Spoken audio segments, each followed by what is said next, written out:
ঈদে ঘরমুখ মানুষের নিরাপদ পারাপার নিশ্চিতে পাটুরিয়া দৌলতদিয়া ও আরিচা কাজিরহাট নৌপথে সব ধরনের প্রস্তুতি সম্পন্ন করেছে ঘাট কর্তৃপক্ষ ও প্রশাসন।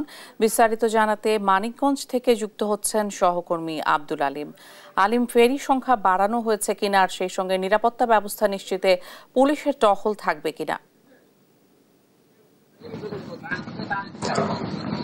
দেশের দক্ষিণ পশ্চিমাঞ্চলের ২১ জেলার অন্যতম প্রবেশপথ এই পাটুরিয়া দৌলতদিয়া ও আরিচা কাজিরহাট এই নৌপথ।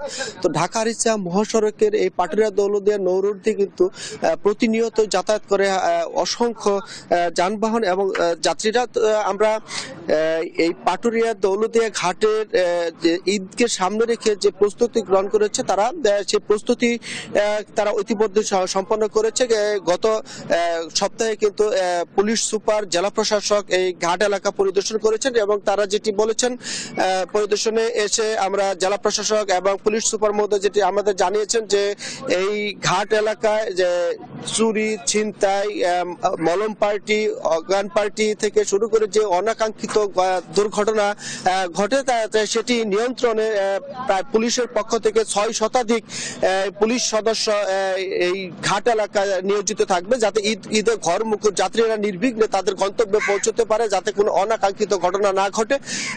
তো ঘাট কর্তৃপক্ষ যেটি জানিয়েছে যে ঈদে ঘরমুখ যাত্রীদের নির্বিঘ্নে তাদের গন্তব্যে পৌঁছানোর জন্য তারা এই পাটুরিয়া দৌলতদিয়া এই নৌপথে 17টি ফেরি এবং আরিচা কাজিরহাট নৌপথে 6টি ফেরি তারা ইতিমধ্যে প্রস্তুত রেখেছে, যাতে যানবাহন আসা মাত্রই এবং যাত্রীদের তারা নির্বিঘ্নে পারাপার করতে পারে। তো আমরা এই দূরপাল্লায় যে যানবাহন এবং যাত্রীরা চলাচল করে এবং সংশ্লিষ্ট যারা রয়েছে তাদের সাথে আমি কথা বলেছি। তারা যেটি বলেছেন যে পদ্মা সেতু চালুর আগে এই পাটুরিয়া দৌলতদিয়া এবং আরিচা কাজিরহাট নৌপথে কিন্তু অনেকটা ভোগান্তি হতো, যে ৩-৪ দিন পর্যন্ত এই ঘাট এলাকা অপেক্ষা করতে হতো। কিন্তু এখন পদ্মা সেতু চালু হওয়ার পরে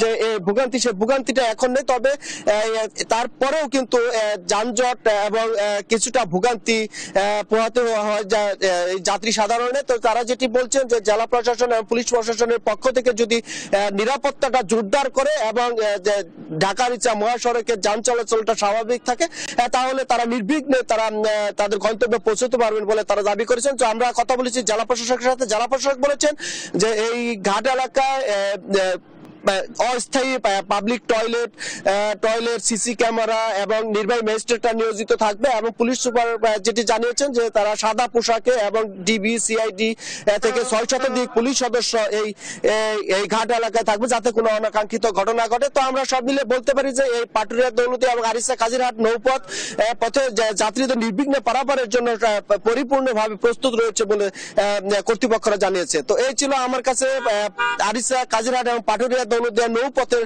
যে ঈদ যাত্রার যে প্রস্তুতি তার সর্বশেষ খবর। আলিম, অনেক ধন্যবাদ আপনাকে।